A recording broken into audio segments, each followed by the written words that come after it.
Hey guys, welcome back. So today we've got a mean looking Panda on the workbench. We've got a nice delivery from pandahobby.com. So yeah, from the official website. Obviously I'll leave the link in the description below, but there's their website. Lots of goodies on there. We've got obviously their full selection of rigs, hop-up parts, replacements. And yeah, they've also got a nice little Facebook group. And yeah, customer service is pretty good from what I've seen on that group. And yes, today, obviously the title gives it away. We've got the X2T. So I've already got the K1, the Tetra K1. And that sits at around about $110. This X2T sits at around $130. So we're going to have a quick unboxing. We're going to take a look at the box.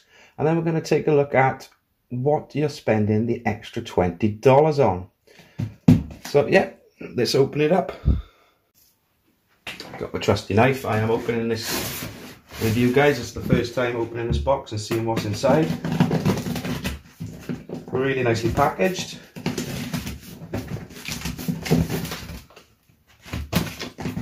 And shipping didn't take too long.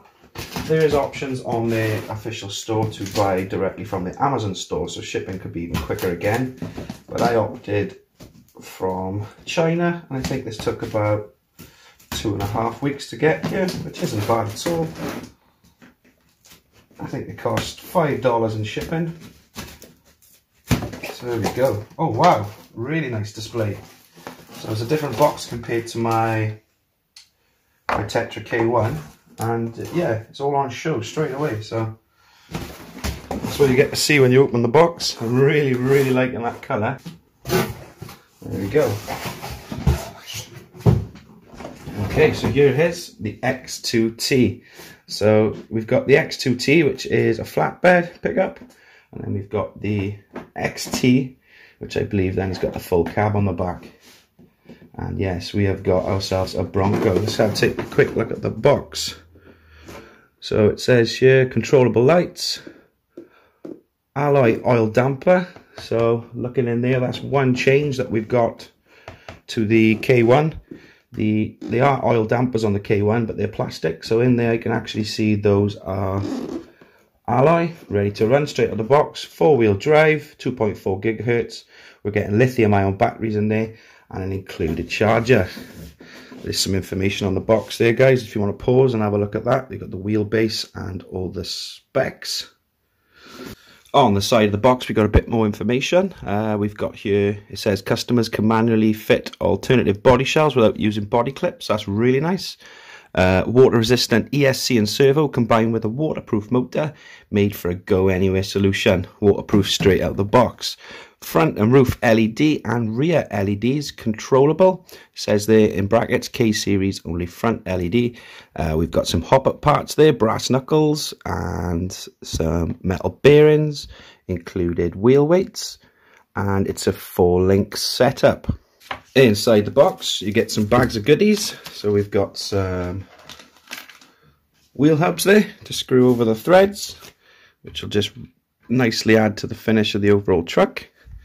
We've also got a bag here with, let's empty this out on the workbench for you guys, with a multi-tool, an Allen key, 4 spare body clips, really nice little touch there. We've got some shock adjusters, so you can adjust the height of your shocks. Got some thick and thin ones there. And we've also got what looks to be an ESC jumper. So you can choose from reading the instructions between brake. So if you put it in reverse, you'll have a brake pause. So you can actually put that in and that'll remove the brake. You also get a really cool Panda hobby banner. Can't get that to fit in camera. Sorry guys, let's try and get this to fit so you can see it all. Really nice Panda hobby banner, so you can put that up in your track in your garden to show your support for the brand. You get your instruction manual, and you also get a nice sheet of decals. Some have already been used on the truck themselves, but we've also got some little scale number plates in there. And yeah, nice little touch. You also get your included USB charger. for the included battery. So that's pumping out 1000 milliamps an hour, so it'll be a nice fast charge for a 700 milliamp hour battery, just under an hour. And then we've got the transmitter itself. Let me move this camera back, guys, so you can see this in a bit more detail. So yeah, it fits really nice in one hand. It feels really nice quality. It feels well, it's a bit bigger than the K1 one. And yeah, we've got proportional steering, proportional throttle, and then up top, come on, focus. Up top, then we've got our settings here, our adjustments. So we've got a third channel there for turning the lights on and off. We've got channel 1, which is the servo, normal or reverse. So if you change the servo and it's backwards, just flick that switch. Steering dual rates. Channel 1 then is going to be steering trim and a bind button. And then we've also got 3 modulation settings, low, medium and high. Yeah, really impressed with the quality of that. So let's take a look at the truck itself.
Wow, guys, this truck is a real little looker. Fair play to it. I'm really digging the attention to detail that Panda have gone into with this little critter.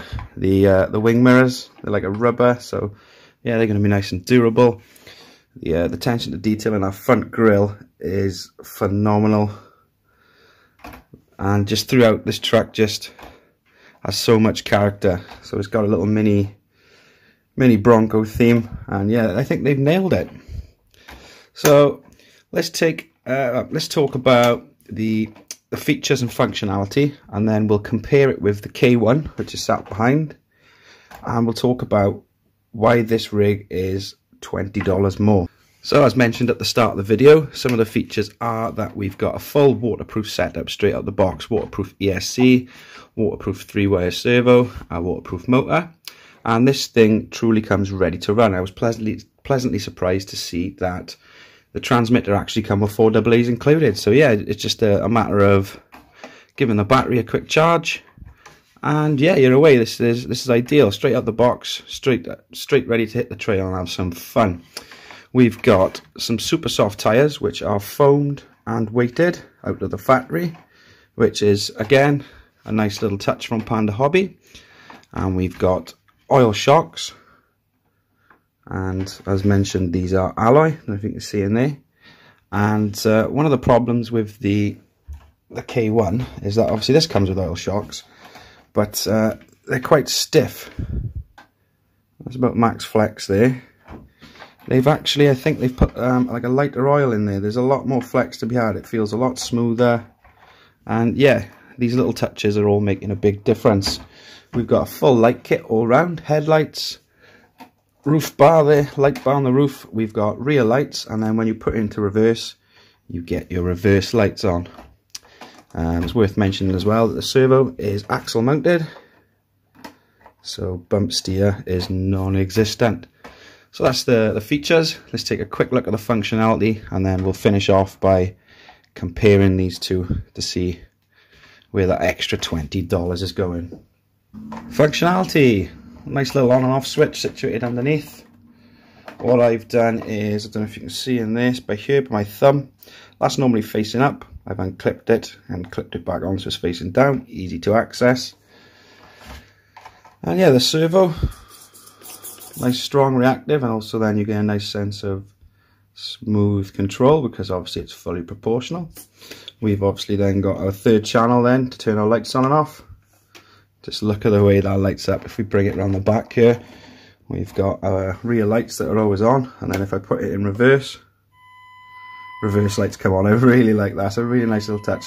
So going forward, your brake lights are off, they're off the accelerator, on come the brake lights. And yes, this comes with a 51 turn 180 motor, which is plenty big enough for a rig this size. And yeah, the throttle modulation is really nice and smooth. I've currently got it set on high, so it's pretty much nice and sensitive, and it's only as powerful as your trigger finger, so to speak. And yeah, there's plenty of torque in there. Yeah, I really like the functionality of this truck. It's perfect for indoors. You know, you could build a little course around the house, and as we've seen from my K1 test, this thing can actually hold its own on the trail. But make sure to like, subscribe, hit that notification bell. There will be footage of this out on the trail coming soon. So yeah, just a quick overview of the functionality there. Let's compare it now with the K1.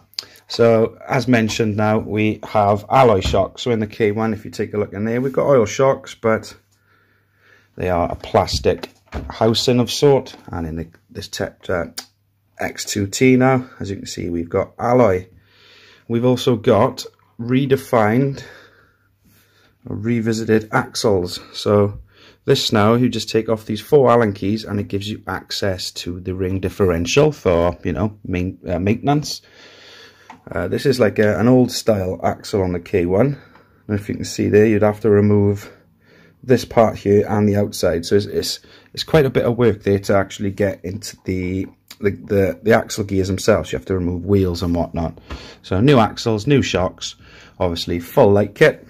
The K1 only comes with headlights. This comes with obviously the full works, and it really does light up. And there's also a little scale aesthetics they've added. Obviously we've got wing mirrors, and you can see door handles there, and you know, an actual grille. Whereas this is a bit more basic. This one came with a 500 milliamp hour 7.4 volt battery. This one came with a 700 milliamp hour battery. What else is different? The chassis is pretty much identical. Let me put that there. The chassis are identical underneath there, apart from obviously we've got the new axles. This one's got a silver chassis, this one's got a black chassis, but they are both metal. Maybe it's just this one's silver to match the actual scheme of the truck. And yeah, looking over it then, apart from those previous mentioned changes, the motor's the same, the gearbox is the same, the electronics is the same. This seems to have a black servo. I'm not sure if it's a stronger, more powerful one. Whereas in the K1, we've got a blue Tower Pro servo, so maybe they've upgraded the servo as well. So at first I thought $20, just looking at the website, all we're getting by the looks of it is a light kit. But if you look closer, we're getting alloy shocks, lots of nice scale aesthetics, obviously the light kit as well, new redefined axles, and yeah, I think yeah, that's right on the money. An extra $20, I don't actually mind paying for all these little upgrades, and they really do make a difference. Like my favorite one is they must have listened to customer feedback and worked on the shocks, because although these really do soak up everything on the trail, they are just a tiny bit too stiff. See that back wheel pop in there? So what we'll do now, we'll finish with a nice slow-mo shot, check out these oil shocks. But as always guys, thanks for watching. Don't forget to like, subscribe, as I have already mentioned, and I'll catch you on the next one.